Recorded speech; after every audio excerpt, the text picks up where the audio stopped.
Halo, Assalamualaikum warahmatullahi wabarakatuh. Welcome back to channel Indah Eka Food. Apa kabar teman-teman? Sehat? Baik? Bahagia? Semoga ya. Semoga semua aktivitas bisa kita lakukan dengan baik, dengan bahagia, teman-teman dalam keadaan sehat gitu ya. Nah, malam ini kita akan ngobrol mengenai MPASI. Nah, jadi dari kemarin kita udah ngobrolin tentang ASI, asip gitu ya. Jadi emak-emak pumping, emak-emak perah, atau full DBF ya, direct breastfeeding. Sekarang kita ngobrolin tentang MPASI. Nah, MPASI ini juga merupakan salah satu isu topik yang sering jadi perdebatan di antara ibu-ibu. Benar nggak sih teman-teman? Perkara ngasih makan anak yang dibikin sendiri alias homemade atau makanan instan. Udah jadi perdebatan lagi tuh ya. Antara ibu-ibu yang benar-benar saklek perkara ngasih makan anaknya, yang nggak ngasih gula ada garam sampai umur 2 tahun, yang kasih menu 5 bintang, dengan yang apa adanya aja, kasih aja. Udah jadi perdebatan lagi gitu ya. Padahal nih ya, teman-teman, balik lagi. Kita yang paling tahu anak kita seperti apa, ya kan? Jadi, sekarang. Jadi, kali ini kita akan ngobrolin tentang pengalaman saya memberikan MPASI pada anak-anak saya. Nah, anak pertama saya, oh ya, dua-duanya anak saya MPASI setelah usia 6 bulan.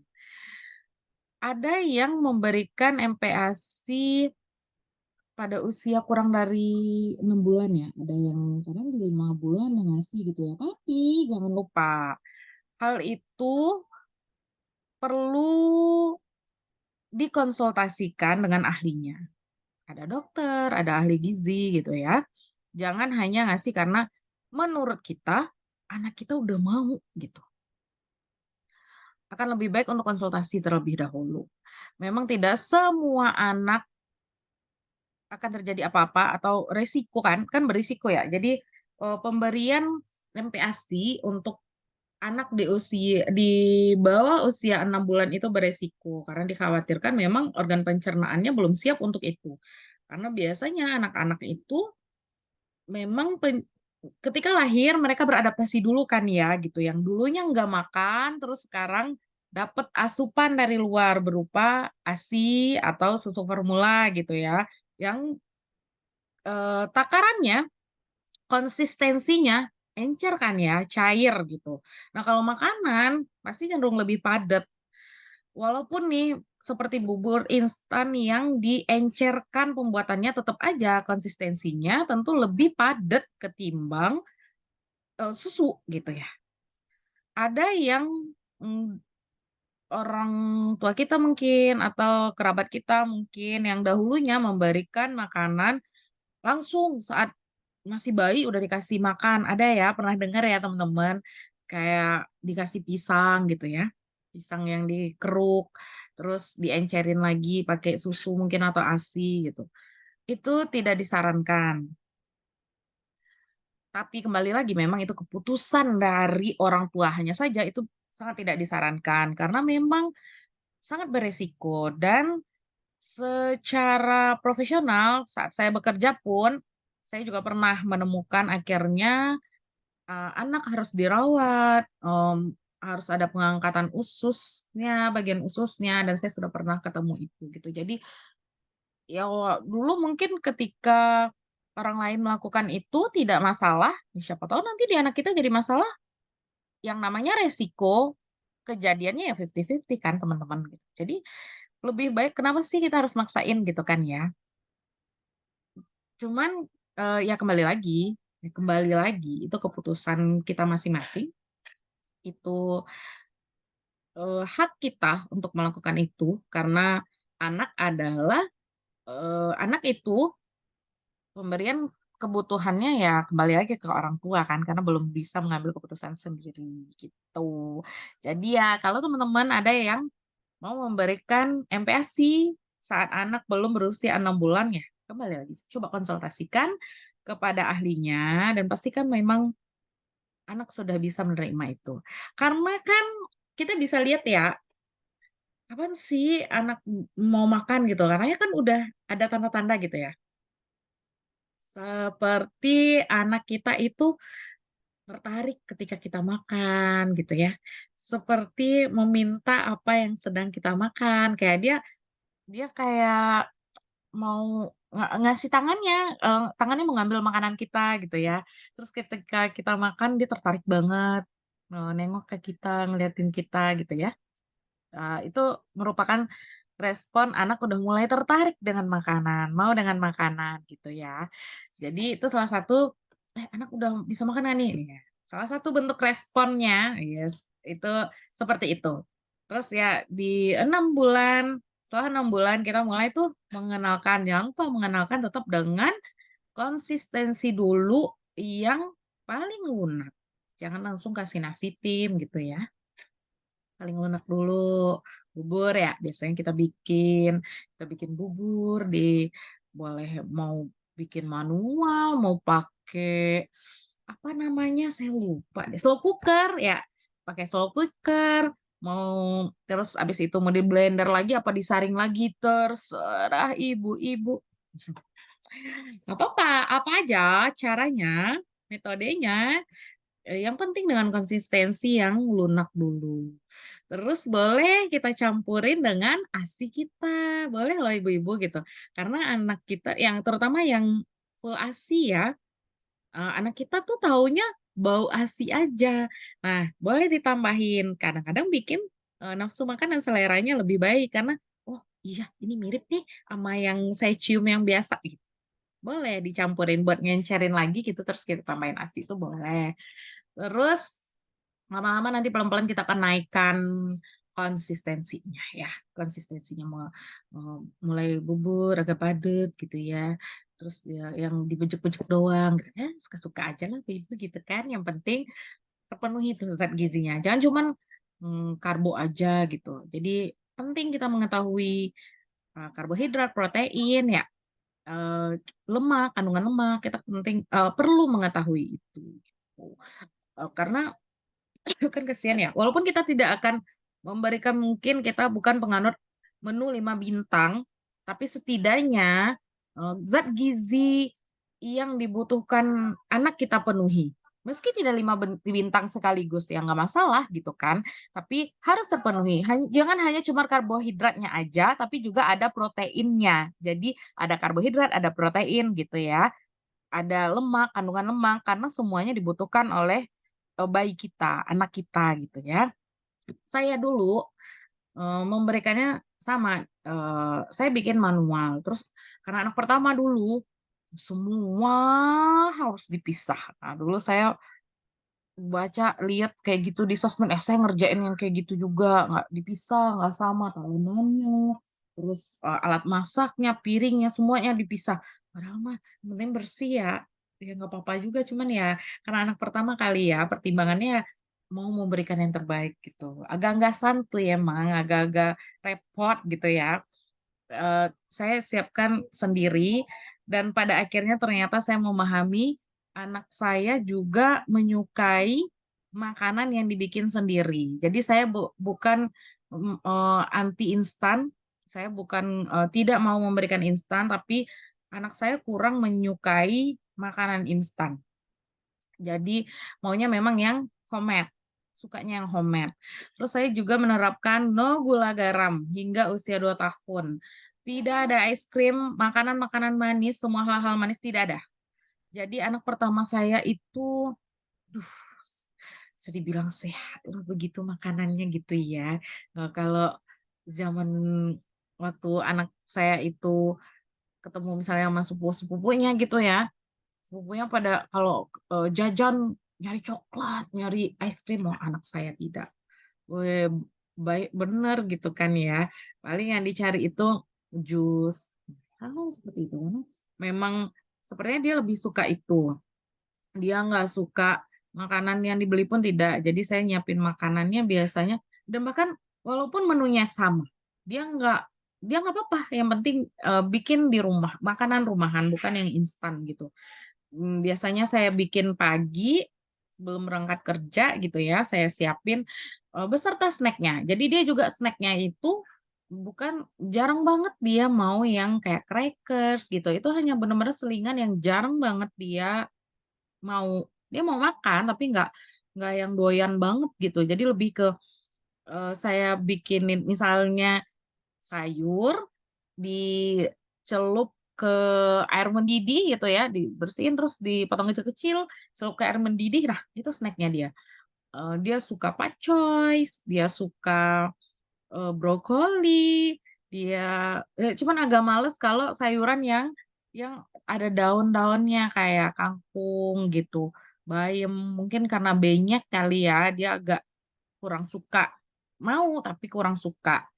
Jadi, anak saya yang pertama tuh bener-bener maunya itu aja.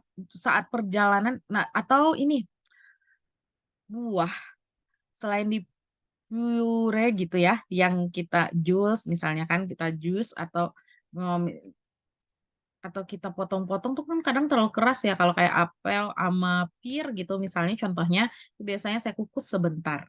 Entar dia jadi ini, jadi lebih lunak. Jadi dia gampang makannya. Nah, dia doyan tuh itu. Atau kita mix buahnya, jeruk sama paya gitu. Nah, dia doyan banget tuh jeruk sama paya digabung, di-mix, terus dibejek-bejekin gitu. Dia doyan yang kayak kayak begitu. Terus dia nggak suka, buahnya itu dimasukin ke dulu apa sih namanya saya lupa, yang ada loh dulu, kita potong-potong kecil-kecil terus kita masukin ke tempat buah yang seperti dot, terus entar anaknya ngemut. Nah, anak saya kurang suka. Mungkin agak susah kali ya bagi dia mendapatkannya, maksudnya tuh sikit kali dia dapetnya, cuman air-airnya doang gitu. Jadi dia kurang suka itu. Sukanya lebih suka langsung makan, yang langsung udah ditaruh di piringnya gitu. Terus anak pertama saya juga saya biasakan makan sendiri. Jadi dia makan sendiri, di mejanya sendiri, kita makan bareng-bareng satu meja tapi dia sendiri. Itu ngebantu banget buat saya yang bekerja untuk melatih anak saya mandiri.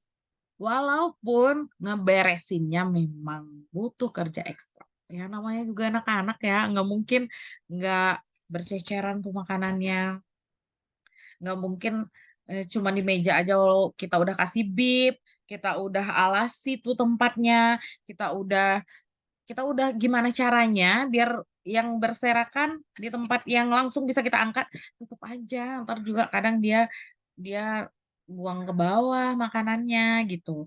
Ada kalanya dia suka ngepeh terus makan lagi, ya suka dia lah pokoknya gitu. Terus harus ngebersihin semua itu lagi kan, setelah dia makan bahkan sampai tempat-tempat mejanya harus kita bersihin lagi, kursinya harus kita bersihin lagi karena pasti banget udah kalau ada kandungan lemak-lemaknya udah berminyak lah tuh di situ semua gitu ya. Kalau rebus-rebusan mah lebih gampang, tapi kalau udah dia makan berat, udahlah emang agak ekstra gitu ya. Terus kalau makan di luar juga, ya paling sebelumnya udah minta maaf dulu, mmm, ya kembali lagi saya orangnya nggak enakan gitu ya. Jadi saya minta maaf dulu lah tuh, entar kalau ini ya berceceran anaknya gitu. Karena anak saya memang duduk di baby chair dan dia akan memang makan sendiri, tidak tidak disuapi gitu. Termasuk bahkan tuh untuk dia minum susu, karena saya tinggal dia pakai DOT, dia dia akan ngambil dotnya sendiri pertanda dia mau minum susu. Terus dia bisa naik sendiri ke tempat tidur ketika dia akan tidur. Dia pasti tidur, minum susu dulu kan ya, terus habis itu tidur. Termasuk anak yang aduh dia bener-bener membantu saya sih alhamdulillah anak yang pertama gitu. Jadi ya itu menyenangkan untuk anak pertama yang senang makanan rumah, membuat orang lain repot banget. Karena waktu itu saya masih di Pekanbaru dan bolak-balik ke Padang kadang-kadang ya, walaupun nggak selalu gitu, tapi cukup sering pulang kampung ke Padang gitu ya, balik ke Padang harus prepare makannya. Karena nggak bisa makanan instan kan, terus saya harus mikirin nih, buahnya apa ya entar nih, yang nggak akan bau, bisa kalau bisa saya udah nyiapin dari rumah dulu gitu, nggak pakai ngebuka, ngupas-ngupas di jalan gitu, saya harus mikirin itu semua. Atau, saya harus menghitung perjalanan, nanti di jam dia nyenek nih, kita nyampe mana nih gitu. Agar kalau makanan tentu udah ya, udah prepare di tempatnya sendiri. Snack nih yang agak-agak bikin saya, aduh, agak-agak mikir gitu ya. Nah, jadi kita mikirin, "Entar jam segini kita nyampe mana ya? Kita bisa istirahat di mana ya? Kira-kira kita bisa dapat air panas nggak nih?" Nah, saya sampai mikirin yang kayak gitu. "Kita dapat air panas nggak nih di sana? Terus bisa santai nggak sih, enjoy gitu?" Karena pasti akan perjalanan darat yang lama, pasti akan beberapa kali berhenti ya, tapi saya mengupayakan berhenti yang di saat makannya, dia benar-benar bisa enjoy, setelah itu juga bisa main sebentar gitu ya. Nah, kami memperhitungkan itu, di mana berhenti, di mana nanti saya akan bisa menyiapkan makanannya gitu. Karena ya itu tadi, haru kita harus mempersiapkan makanan, apa ya namanya itu ya? Saya lupa nih, makanan homemade, makanan makanan ya yang nggak per nggak Nggak segampang yang instan lah pokoknya gitu ya, harus dipersiapkan gitu. Terus zaman zaman saya punya anak pertama itu lagi booming banget tuh kan ya, emak-emak milenial kan kayak gitu ya, bahkan menghitung kadar gizi gitu. Saya sempet sempet ke arus itu sih kayaknya ya. Jadi emak-emak milenial gitu ya, nggak boleh ini, nggak boleh itu, walaupun sekitar saya, terutama nenek kakeknya, "Haduh, kamu ya kok lebay banget," gitu. "Ya udah sih anak biarin aja mau makan apa." Saya kena itu juga, kena omel juga gitu. Terus, eee, "Kasihan banget sih, ini makanan yang anaknya nggak ada rasa, masa nggak dikasih garam, ya kan nggak ada rasa, kita mah kalau makan kayak begini juga nggak mau." Anyep banget. Dapet juga saya yang kayak gitu. Terus dicolongin kalau lagi pulang kampung anak saya dikasih ini itu, tapi syukurnya karena saya jauh dari rumah, terus cuman sesekali pulang gitu ya, jadi anaknya juga nggak doyan, nggak suka dikasih yang begitu, yang kayak misalnya susu kotak gitu ya, terus, makanan rumahan yang untuk kita, yang kayak kita kan bikin, masak lauk pauk gitu ya, dikasih itu juga nggak mau, anaknya nggak doyan karena nggak biasa gitu. Jadi ya buat ibu-ibu yang kepengen ngasih makanan homemade juga, terus sekitar agak-agak berisik gitu ya, komplain, eee, tabahkan diri Anda ibu-ibu, karena memang dahulu kan nggak seribet itu kan ya. Ya udah kasih aja gitu, mau gorengan yang banyak minyak juga ya nggak apa-apa, mau dikasih kerupuk juga nggak apa-apa lah kan sekarang. Jangan dikasih kerupuk, nanti anaknya nggak mau makan, nafsu makan hilang gitu ya kan.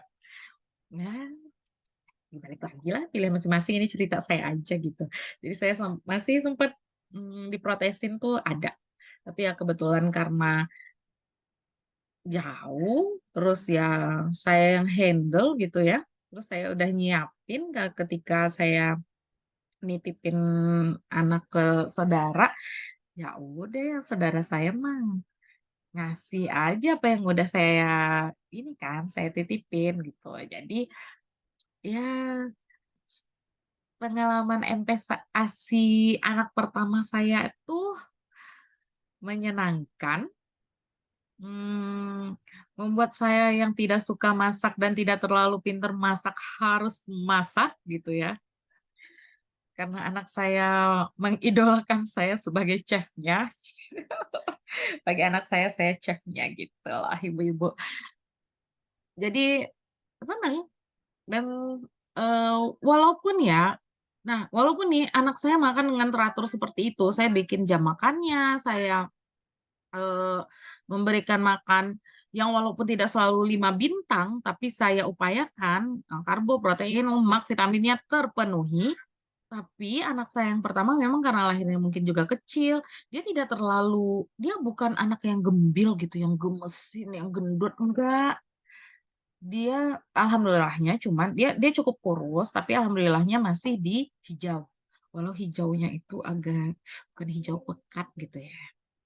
Tapi dari awal saya udah mindset diri saya udah tekankan di diri saya bahwasanya bagi saya yang penting anak saya sehat, grafiknya di hijau, walaupun tidak hijau pekat.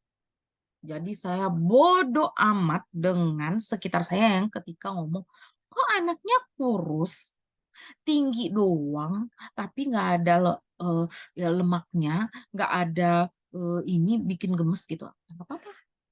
Yang penting anak saya sehat, grafiknya bagus, perkembangannya sesuai, ya sudah, tidak apa-apa.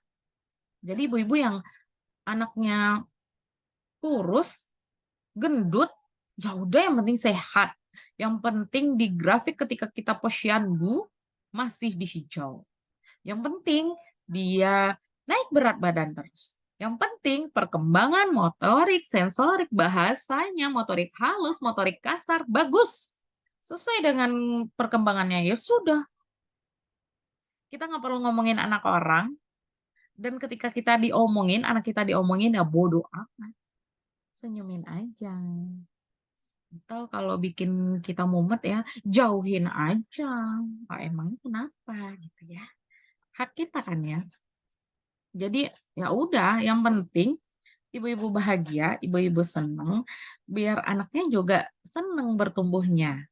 Jangan terlalu pusing dan panik dengan berat badan anak, terus diomongin orang. Juga kalau seandainya ibu-ibu lebih banyak kasih makanan instan, ya udah aja nggak apa-apa. Kan ada juga dibikinin. Walaupun dikasih makanan instan, tapi kan juga ada yang dibikinin makanannya. Dikasih makanan instan, yang lain juga ada yang pure makanan yang kayak buahnya juga kan nggak selalu dikasih instan gitu. Asal mereka dalam keadaan sehat anak-anak kita dan pertumbuhannya sesuai, ya nggak apa-apa. Ya kan ibu-ibu? Jadi nggak usah pusingin. Bodoh amat lah. Yang penting kita yang paling tahu anak kita. Jadi biarin aja. Nah, untuk anak yang kedua, karena saya udah balik ke Padang, udah di Padang lah ya, udah deket orang tua gitu. Jadi, ya yang dulu orang tua saya protes tentang saya yang MPASI-nya gimana di anak pertama, di anak kedua saya nggak bisa protes. Saya mau protes nggak didengerin. Karena saya ninggalin anak kedua saya sama orang tua saya, sama mama saya. Sama mama saya, yang penting anaknya ini bahagia, makannya banyak, lahap, dan dia sehat gitu. Jadi kasih apa aja. Pulang-pulang, kadang pulang kerja, mama saya bilang, ih ini tau nggak, anak kamu seneng loh dikasih makan ini. Terus saya, "Mama, belum mah, belum dikasih makan yang itu." Alah, ih nggak apa-apa, dia malah lahap. Terus gimana lagi? Ya senyumin aja. Ya gimana ya ibu-ibu ya. Alhamdulillah anaknya juga sehat, ya gimana ya? Emang lahap, ya gimana ya? Ya udah, dan sekarang juga dia gendutan ketimbang abangnya, dia lebih gendut, bahkan beratnya sama coba, beda 3 tahun beratnya sama.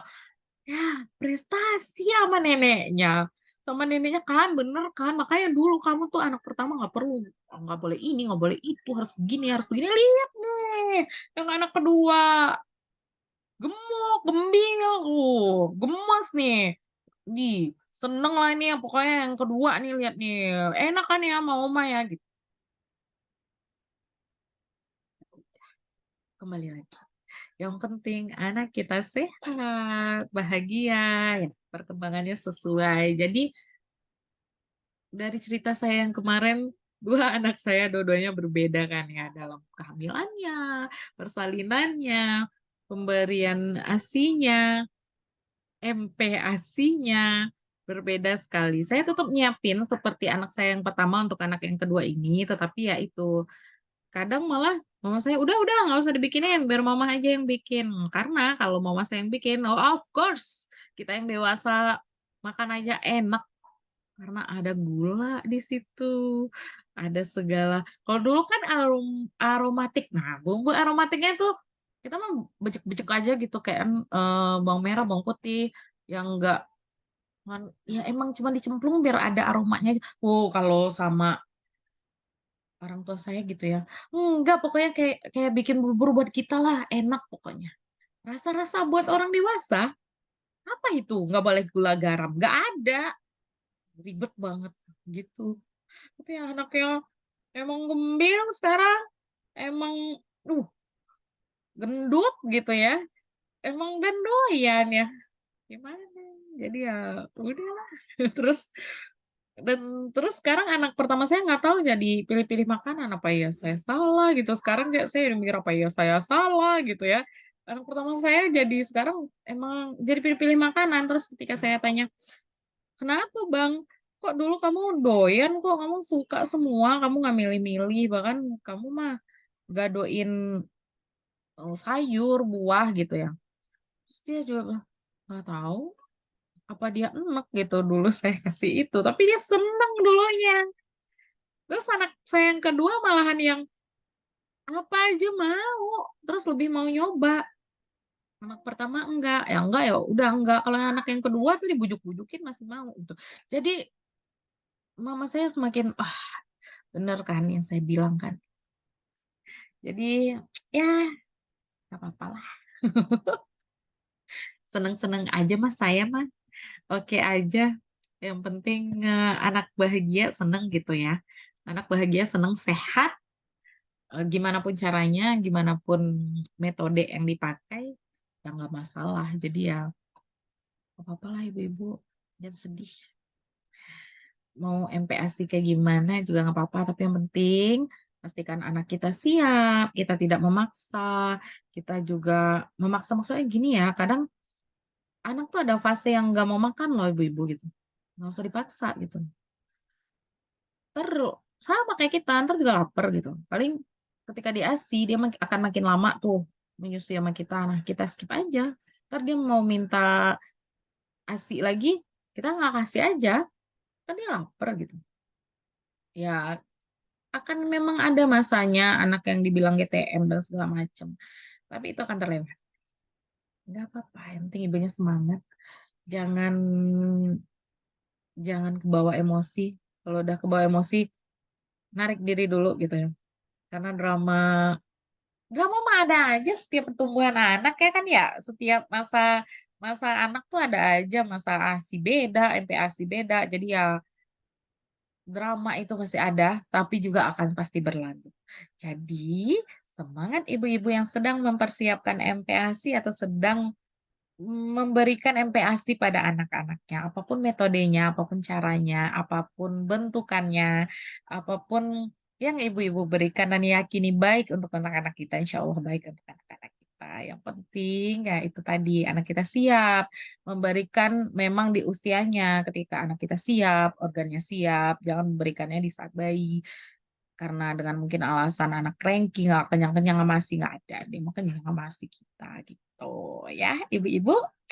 Oke deh, segitu dulu deh chit-chat kita malam ini, ngobrol kita malam ini. See you ya, next kita ketemu lagi. Assalamualaikum warahmatullahi wabarakatuh. Dadah ibu-ibu.